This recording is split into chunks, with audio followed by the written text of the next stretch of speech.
in this video I am going to be making a mini wall hanging similar to this, but obviously it's going to be slightly different. And what I've done is prepared the surface that I'm using. It's cardboard, and what I've done is add some glue gun around the cardboard. So I just prepared that first. So I've got a rectangle and I had circles, 6 circles, and one of which I've stuck here. So it's going to be a hanging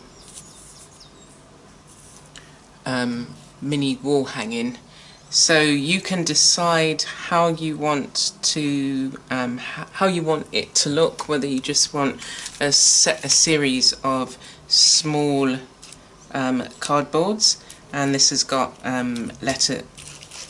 words on: love, peace and joy, or you can have shapes and patterns. So we're going to get on with this, and to this I'm going to be adding some tissue, and then we're going to embellish it and add the necessary bits to hang. So let's get on.